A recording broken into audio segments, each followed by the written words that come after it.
Sir నిన్న ఢిల్లీలో supreme court ఇచ్చిన తీర్పుని ఎలా చూస్తారు? అలాగే ఇప్పుడు కల్తీ జరిగిందని చెప్పి కొంతమంది అన్నారు, జరగలేదని కొంతమంది. మీ అభిప్రాయం ఏమంటారు? 100కి 100 ఆధారాలు లేని ఆరోపణ అని చెప్పి సుప్రీంకోర్టు ఇప్పుడు అందులోను మనం సుప్రీంకోర్టు కోర్టు పరిధిలో ఉంది కాబట్టి మనం ఇప్పుడు కామెంట్ చేయడం కూడా కరెక్ట్ కాదు. కానీ 100కి 100 ఇది పూర్తిగా ఆధారాలు లేని ఆరోపణ మాత్రంగా సుప్రీంకోర్టు భావించింది. సుప్రీంకోర్టు అడిగినటువంటి తీర్పులు ఏదైతే ఉందో ఇప్పుడు ఆ ప్రశ్నలకి జవాబు ఎందుకు చెప్పలేకపోతున్నారంటారు వీళ్ళు? ఏదైనా నిజమైన ఆధారాలు ఉంటే వాళ్ళైనా చెప్పడానికి అవకాశం ఉండేది. నిజమైన ఆధారాలు లేవు ఇప్పటికి. ట్యాంకర్లో వచ్చిన నెయ్యి వెనక్కి వెళ్ళిపోయిందని అందరూ ఆఫీసర్లు చెబుతున్నారు. చంద్రబాబు నాయుడు గారు, పవన్ కళ్యాణ్ గారు కూడా గతంలో చెప్పారు. ఇప్పుడు తర్వాత మళ్ళీ మాట మార్చి కాదు ఆ నెయ్యి వాడారని ఒకసారి, వెళ్ళిపోయిందని ఒకసారి, అట్లా 2 రకాలుగా చెప్పారు. వాళ్ళ దగ్గర కూడా సరైన ఆధారాలు లేవు. ఆధారాలు లేకుండా పూర్తిగా ఈ పాలిటిక్స్లో డైవర్షన్లో భాగంగా, ప్రజలను ఏమార్చడంలో భాగంగా చేసిన రాజకీయ ఆరోపణలు మాత్రమే ఇవి. అందుకని వాళ్ళ దగ్గర ఆధారాలు లేవు ఇప్పుడు. ఓకే. మీరు చూస్తున్నారు కదా, జగన్మోహన్ రెడ్డి గారు ఒక క్రైస్తవుడు, అందుకోసమే ఇలా చేశాడు. రాష్ట్రాన్ని కానీ, తిరుపతి దేవస్థానాన్ని కానీ, ఆ యొక్క భక్తిభావం మనిషి యొక్క భక్తిభావాలని దిగజార్చాడని చెప్పి కొంతమంది అంటున్నారు. దీని మీద మీ అభిప్రాయం? పూర్తిగా ఇది సుమారుగా 1987, 90 ఆ ప్రాంతాల్లో గుడి శాసనాల్లో భాగంగా, ఆ రూల్స్లో భాగంగా ఇది కూడా ఒక డిక్లరేషన్ ఇవ్వాలి అనేది ఒక రూల్ ఉండేది. కానీ డిక్లరేషన్ అనేది అన్య మతస్థులు ఇవ్వాల్సింది డిక్లరేషన్. జగన్మోహన్ రెడ్డి మొదటి నుంచి హిందూగానే ఉన్నాడు. ఆయన హిందువుని మళ్ళీ హిందూ అని నిరూపించుకోవాలని చెప్పడంలో అసలు అర్థమే లేదు. అయినా రెండోది, ఆ ఆరోపణకు కూడా అర్థం ఉండాలి.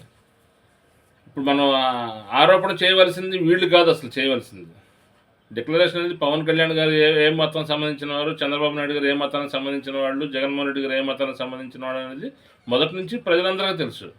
ఇప్పుడు కొత్తగా మత విద్వేషాలు రెచ్చగొట్టడంలో భాగంగా, హిందువులకు జగన్మోహన్ రెడ్డి గారిని దూరం చేయాలి అనే దాంట్లో భాగంగా ఇప్పుడు సూపర్ 6 కానీ, లేదంటే స్టీల్ ప్లాంట్ విషయం కానీ, లేదంటే మెడికల్ కాలేజీల సీట్ల విషయం కానీ, విజయవాడ వరద బాధితుల విషయం కానీ, ఈ పథకాలు అమలు చేయలేకపోవడం కానీ, ఇవన్నీ కూడా మర్చిపోవడం కోసం, వీటిని మేమార్చడం కోసం వ్యవస్థలన్నీ, ప్రభుత్వ అధికారులు కానీ, వ్యవస్థలు కానీ, టీవీ ఛానల్స్ కానీ, ప్రజలు కానీ, నాయకులు కానీ అందరూ కూడా డైవర్ట్ అయిపోయి ఇవన్నిటిని గుర్తు లేకోకుండా ఈ కొత్త టాపిక్ కోసం లడ్డు టాపిక్ని తీసుకొచ్చి వాళ్ళు పూర్తిగా ఇది మత విద్వేషాలు రెచ్చగొట్టడంలో భాగంగా, హిందువులకి జగన్మోహన్ రెడ్డి గారిని దూరం చేయడంలో భాగంగా ఆరోపణ మాత్రమే ఇది.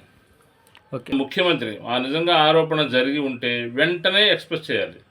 రెండోది, తప్పు చేసిన వ్యక్తిని శిక్షించే అధికారం కూడా వాళ్ళ చేతిలో ఉంది, ప్రభుత్వం వాళ్ళ చేతిలో ఉంది. వెంటనే ఒక సిబిఐ ఎంక్వైరీ వేయొచ్చు, వెంటనే తప్పు నిజంగా జరిగి ఉంటే నిర్ధారణ చేయవచ్చు, తప్పు చేసిన వాళ్ళకి శిక్ష వేయవచ్చు. కానీ 2 నెలలు ఆగిన తర్వాత ఈయన బయట పెట్టారు. ఎందుకు బయట పెట్టారు? ఇక్కడున్న ఈ విషయాలు, ఆయనలో ఉన్న వైఫల్యాలు కానీ, లోపాలు కానీ ఇవన్నీ కూడా కప్పిపుచ్చడం కోసం ఇప్పుడు చేశారు ఆరోపణ. వాళ్ళ చేతిలోనే సిబిఐ ఎంక్వైరీ వేయొచ్చు వాళ్ళు. కానీ సిబిఐ ఎంక్వైరీ వేయకోకుండా సిట్ ఎంక్వైరీ వేసేద్దామని చెప్పి అది సింపుల్గా దాన్ని ముగించుకోకుండా, ఆరోపణ కంప్లీట్ చేయకోకుండా ఇన్కంప్లీట్గా మనోభావాలు దెబ్బతీసి వదిలేస్తున్నారట. ఓకే సార్, సిట్టు కూడా ఈరోజు నేను ఇచ్చినటువంటి తీర్పుని బట్టి సిట్టు కూడా ఆపేయడం జరిగింది, ఎలా చూస్తారు? సుప్రీంకోర్టు పరిధిలోకి వెళ్ళింది కాబట్టి అంశం ఖచ్చితంగా సుప్రీంకోర్టు ఒక పెద్దన్న పాత్ర పోషించిందని, కరెక్ట్గా తన పాత్ర తను పోషించిందని ఒక సగటు ప్రజలుగా మేమంతా అనుకుంటున్నాం. సిట్ ఎంక్వైరీ కరెక్ట్ కాదు, సిబిఐ ఎంక్వైరీకి రికమెండ్ చేస్తే బాగుంటుందని సుప్రీంకోర్టు అభిప్రాయపడింది. ఓకే. మరి ఎలా ఉంటుంది అంటారు? ఈ చూస్తున్నారు మీరు చెప్పిన విధంగా డైవర్షన్ పాలిటిక్స్ చేస్తారంటారా? 100కి 100 డైవర్షన్ పాలిటిక్స్. 100కి 100 చంద్రబాబు నాయుడు గారు కానీ, పవన్ కళ్యాణ్ గారు కానీ వాళ్ళ వైఫల్యాలన్నీ కూడా ప్రజలు మర్చిపోవడం కోసం, ప్రజలను ఏమార్చడం కోసం, వ్యవస్థలన్నీ ఏమార్చడం కోసం, ప్రభుత్వ అధికారులందరూ డైవర్ట్ అయిపోవడం కోసం, ఇవన్నీ కేవలం డైవర్షన్ పాలిటిక్స్లో భాగంగా ఈ ఆరోపణలు అంతే. ఓకే. మరి వంగల్పూడి అనిత గారేమో మేము చెప్పగలుగుతున్నాం ధైర్యంగా, మేము మీ హిందువు అని నువ్వు ఎందుకు చెప్పలేవు అని చెప్పి వంగల్పూడి అనిత గారు అన్నారు. కానీ జగన్మోహన్ రెడ్డి గారు మానవత్వం అంటున్నాడు. మీరే దీని మేము అనిత గారు హోమ్ మినిస్టర్ అవడం, ఒక ఆడ మనిషి హోమ్ మినిస్టర్ అవడం అనేది సంతోషించదగ్గ విషయం.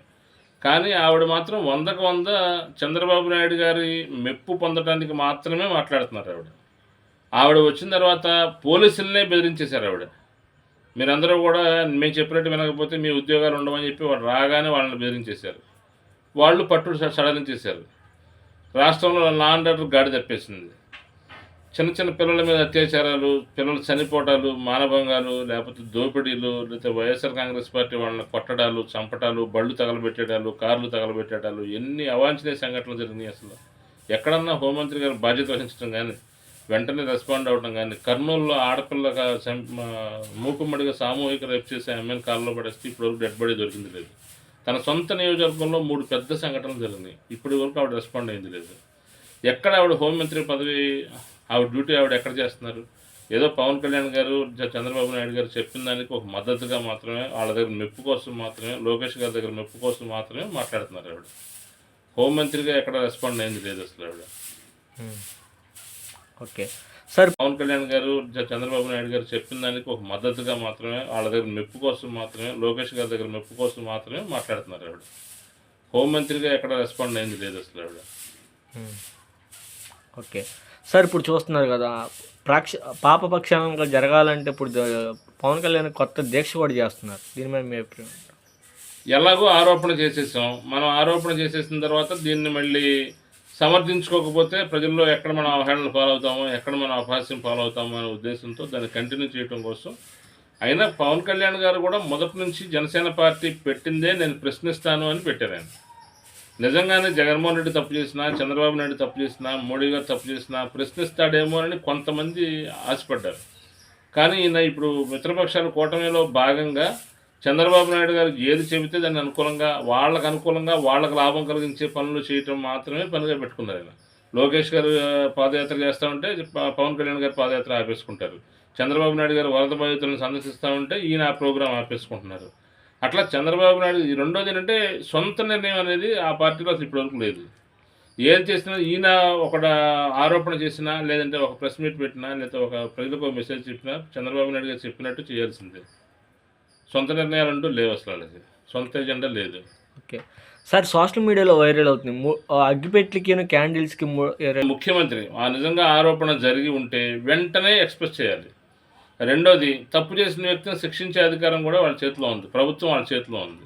వెంటనే ఒక సిబిఐ ఎంక్వైరీ వేయొచ్చు, వెంటనే తప్పు నిజంగా జరిగి ఉంటే నిర్ధారణ చేయవచ్చు, తప్పు చేసిన వాళ్ళకి శిక్ష వేయవచ్చు. కానీ 2 నెలలు ఆగిన తర్వాత ఈయన బయట పెట్టారు. ఎందుకు బయటపెట్టారు? ఇక్కడున్న ఈ విషయాలు, ఆయనలో ఉన్న వైఫల్యాలు కానీ, లోపాలు కానీ ఇవన్నీ కూడా కప్పిపుచ్చడం కోసం ఇప్పుడు చేశారు ఆరోపణ. వాళ్ళ చేతిలోనే సిబిఐ ఎంక్వైరీ వేయొచ్చు వాళ్ళు. కానీ సిబిఐ ఎంక్వైరీ వేయకోకుండా సిట్ ఎంక్వైరీ వేసేద్దామని చెప్పి అది సింపుల్గా దాన్ని ముగించుకోకుండా, ఆరోపణ కంప్లీట్ చేయకోకుండా ఇన్కంప్లీట్గా మనోభావాలు దెబ్బతీసి వదిలేస్తున్నారట. ఓకే సార్, సిట్ కూడా ఈరోజు నేను ఇచ్చినటువంటి తీర్పుని బట్టి సిట్ కూడా ఆపేయడం జరిగింది, ఎలా చూస్తారు? సుప్రీంకోర్టు పరిధిలోకి వెళ్ళింది కాబట్టి అంశం ఖచ్చితంగా సుప్రీంకోర్టు ఒక పెద్దన్న పాత్ర పోషించిందని, కరెక్ట్గా తన పాత్ర తను పోషించిందని ఒక సగటు ప్రజలుగా మేమంతా అనుకుంటున్నాం. సిట్ ఎంక్వైరీ కరెక్ట్ కాదు, సిబిఐ ఎంక్వైరీకి రికమెండ్ చేస్తే బాగుంటుందని సుప్రీంకోర్టు అభిప్రాయపడింది. ఓకే, మరి ఎలా ఉంటుంది అంటారు? ఈ చూస్తున్నారు మీరు చెప్పిన విధంగా డైవర్షన్ పాలిటిక్స్ చేస్తారంటారా? 100% డైవర్షన్ పాలిటిక్స్. 100% చంద్రబాబు నాయుడు గారు కానీ, పవన్ కళ్యాణ్ గారు కానీ వాళ్ళ వైఫల్యాలన్నీ కూడా ప్రజలు మర్చిపోవడం కోసం, ప్రజలను ఏమార్చడం కోసం, వ్యవస్థలన్నీ ఏమార్చడం కోసం, ప్రభుత్వ అధికారులందరూ డైవర్ట్ అయిపోవడం కోసం, ఇవన్నీ కేవలం డైవర్షన్ పాలిటిక్స్లో భాగంగా ఈ ఆరోపణలు అంతే. ఓకే, మరి